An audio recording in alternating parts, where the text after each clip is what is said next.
Today we are reacting to more celebrities and more fragrances on GQ's hit YouTube series, 10 Things I Can't Live Without. But before we get into the video, if you're already a fan of this series, please subscribe if you have yet to, as this content is free for you to watch after all, so any kind of support that comes back my way will help ensure that I am able to make more content for you in the near future. That, and if you really enjoy the show, please like the video as well, because if we hit our like goal of 500 likes, I'll be doing another video like this for you ASAP. So yeah, just kick back, relax, and enjoy. Now roll intro, roll video.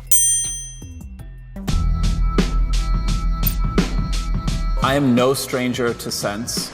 This is one that I recently discovered. It's my new favorite. It's by Dior and it's called Ambre Nuit, so basically amber of night. First up, we have Queer Eye Fab 5 member Anthony Porowski and his Ambre Nuit from Maison Christian Dior, the exclusive line of Dior, of course. And it looks like my man clearly knows his stuff, so let's let him take it away. And it smells like amber. And it kind of touches on my Polish sensibility because Polish people are obsessed with amber jewelry. It's kind of a thing. My grandmother used to have all these necklaces and I love the color because it kind of makes me think of that as well. Firstly, had no idea that Polish people got down with amber jewelry like that, so that's really cool. But I'm not gonna pretend that I know anything about that, so let's just unpack the scent, y'all, because Ambre Nuit is really awesome. I'll specifically get into the more ambery parts in a bit, but just know that this isn't your sometimes typical dark, resinous, syrupy kind of amber. Like, this fragrance is really well rounded with what else it's supported by. So you got bergamot and pink pepper in the opening, which is kind of conventional but not for a fragrance of this type. And anytime you pair citrus with a spice for a fresh spicy opening, that's already really pleasant, and usually it's a sign of more pleasant things to come. And that next note now here is a Turkish rose, and it's really pretty. We're talking pretty airy and powdery and overall smooth, and I think it really pairs well with the amber. Again, nothing too intense with the amber. It's a nice sweet but not too overpowering of a note, so I think you have some versatility with this one as well at a really high level. So if you want a bougie signature scent for basically almost every occasion for any season that isn't summer, then this might be the amber for you. But it's just really warm, and I know it's summer, but this is like a nice fall wintry scent. Oh wow, thank you, Anthony. See, he's a pro. If he's rocking Ambre Nuit throughout summer and at least knows it, then again, he at least knows it. And sure, realistically, you can rock whatever scent you would like to for whatever reason throughout any season, but just like wearing a leather jacket in the summer feels kind of unbearable, the same could be said for your nose when inundating yourself with Ambre Nuit in the same season. And just staying on occasion for any time during the year, I just feel like is a more fun thing to do anyway. Like, there's just something about having a margarita, for example, during the summer just hits differently than having it during the winter. So again, I can't help but emphasize to mix it up just because it's more fun that way. But hey, if you've yet to check out the beautiful Ambre Nuit by Christian Dior, please do so already. It is awesome, and you can nab it for a solid $250 US at retail for this 125 ml. Great job breaking it down, Anthony. Thank you so much. And like that, sometimes I'll put it right here, boom, boom, and sometimes I'll squirt it here. That was stupid. So that was actor and Riverdale star Charles Melton with his YSLY. This should be fun now. Smells good. Just want to smell? You good? Smells good. He likes it. There you go, Charlie. That's more like it. I mean, it's your scent. You can do whatever you want with it, or your money for that matter. But of course, the fragrance enthusiast in me prefers you do this shit over that. I've explained this in previous videos, which I'll leave a link to somewhere on the screen if you've yet to see those. So maybe open that up for now in a different window, but for now, I'll keep moving here. I get a lot of compliments wearing this. This is an essential. I take this with me everywhere. Yeah, my dude definitely ain't wrong here. Y is definitely a compliment killer. Again, something about citrus being done in a fresh, spicy approach. Whether it's lemon, pepper, or bergamot and ginger like here, shit just slaps. But here it's even more appealing in the opening because you got those aldehydes that just feel like everything's even more brighter. But besides all of that, when things start to dry down a little bit, more of that ambroxan comes out, which of course is made famous by other fragrances like Christian Dior Sauvage, of course, but here it's not remotely as harsh. It's a lot more tame and smooth and not as metallic, so you might like that even more if you're looking for something a little bit more chilled out, but chilled out that will still give something like Sauvage a run for its money as far as positive feedback. So again, you cannot go wrong here. So if you want to find out what that's like and you haven't yet, be my guest.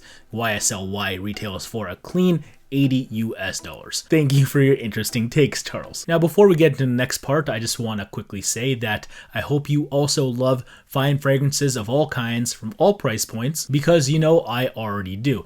And because of that love, because of the hard work that we put in here at CascadeScents, I often get asked, what's a way I can help support you or the channel directly? And who knows, maybe I'll have a donation button set up in the near future, or a Patreon or something like that. But at the end of the day, that stuff still costs you money, and I'd rather offer you something free for now. So if you've yet to, and you are already enjoying this video, please hit the red button, please subscribe, because we are on the train to 30,000 subscribers. So if you want to be one of the cool kids, come along, the more the merrier. That, and if you are really enjoying this kind of content, please also hit the notification bell as well. You know, so you're among one of the first ones to be viewing new content in the near future. So once more, please, all aboard the 30,000 subscriber train. You know I can't do this without you. On to the next part now. Next essential, some YSL Cologne, you know what I'm saying? It smells good. Next up, we have record producer extraordinaire Murda Beatz, and here he has something really exclusive. This is from La Bestia de Parfum, YSL's more exclusive line, and it's a limited edition called 6 Plus Sans Sulpice. It's a really special scent inspired by one of YSL's oldest Parisian boutiques, so let's hear what he has to say about it. I like spray here, and then like I'll get on both sides, and then I'll spray here and get it right here, and then I spray and like walk into it. It's a whole lot. Again, not against spraying a whole lot, but you know I already don't do the spraying and walking method. Come on now, Murda. Always, you know what I'm saying, every day, put some cologne on. Never know who you're gonna bump into, what meeting you're gonna have to run in on. Shout out my boy Capo. He put me onto this cologne. You know what I'm saying? Yeah, I agree with him here when it comes to who my man is typically talking to. You know, fellow industry professionals who are also dripping in excess. So I don't think that the wrong fragrance potentially would have adverse effects, just because I feel like those guys are probably more used to some wilder smells than, say, who I usually deal with at work on a daily basis. So again, if you have a more approachable tax bracket, chances are you want to use something that's quote unquote more work safe. Again, not everyone's going to be receptive to the idea of scent could be artistic or different, so don't force more fringe smelling stuff to other people if they just don't want it. But specifically with 6 here, it's not like it's bad or anything, again, just different, and I personally dig it. Opens up with a nice bergamot, but quickly dissipates in favor of more spicy, creamy, and sweeter notes. So you notice that saffron right away. Its bittersweet profile is super obvious, and it pairs really well with a creamier tonka bean here, so a really nice sweetness. And then you also get a fairly pronounced leather here too, so just really sensual feeling stuff overall. So if you already enjoy stuff in that sweet leather genre, chances are you'll also enjoy this. It's kind of in the same family as Fucking Fabulous by Tom Ford, if that helps. That being said though, if this is the fragrance you want, you'll be hard pressed to find this. Again, 6 is an exclusive and limited edition, only to be found at luxury YSL desks or boutiques. So if you want to check it out, a 125 ml of 6 Plus Sans Sulpice from YSL's La Bestia de Parfum will run you a good $250 at retail. Great stuff though, Murda Beatz. Keep representing. On to the next one now.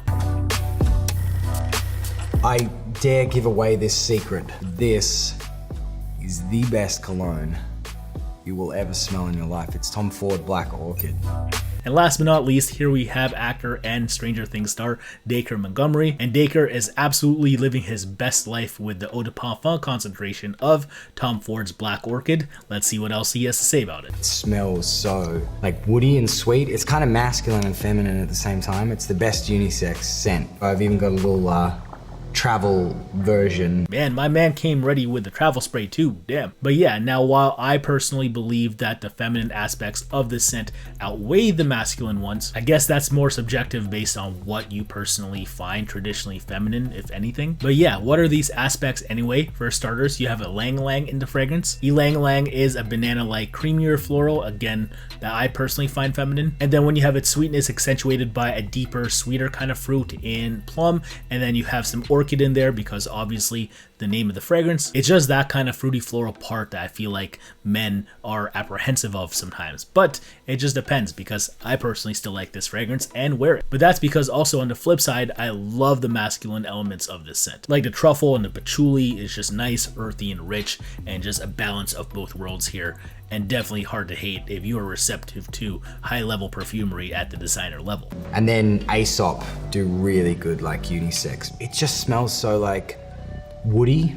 This one's far more kind of earthy, I think, than that one. That one's quite floral. Now, while I personally believe that Black Orchid is all parts floral, earthy, and woody, it's not earthy and woody to the point where it's something like an Aesop will, which Dacre also has here. And I personally really dig this scent. I've been looking for it for a while. It's chock full of Hinoki, which is the Japanese cypress, so this fragrance also gets compared to Hinoki by Comme des Garçons, another fragrance that's also really known for the camphorous and woody notes. But I will say that I think that the CDG is a little greener than this stuff right here. But it just depends, because like me, there are certain aspects of this that I do prefer, like the frankincense here, which is like a greener, airier kind of resin, very smoky, but again, very fresh. And then here you also add a more prominent vetiver note in, and then it's also all parts clean, earthy, and woody in mind as well. So yeah, if someone has a plug for Aesop Will right now, please let me know, because no one's trading for it on groups or forums, and I know it's still sold out online, at least from what I've seen here in my country of Canada. So yeah, please holler at your boy, that stuff slaps. So shout outs to Dacre for having both here. I would have no problem bouncing between both of these scents, say if I didn't have the fragrances I have behind me. And if you also want to holler at Aesop Will, it will run you a clean $135 US for a 100 ml, while the 50 ml Tom Ford Black Orchid is only $1 shy at $134. But yeah, there it is overall. Thank you for sticking around this long forum. Hope you enjoyed the show. But we're at the point of the video where I want to know what you think. What do you think of the celebrities and their fragrances this time around, and who is your MVP of this video? Please let me know in the comments below. I'd say for me this time it has to be Dacre at the end, just because he came hard with that 2 fragrances right there. But shout out to Anthony Porowski with that Ambre Nuit and his knowledge. Can't go wrong there either. But yeah, again, please subscribe and hit the notification bell if you have yet to. Again, we're on the train to 30,000 subscribers, so hop on if you want to be one of the cool kids. And until the next one, again, thank you so much for watching. Take care for now. Peace out. Bye. My name is Manny. Wear your fragrances.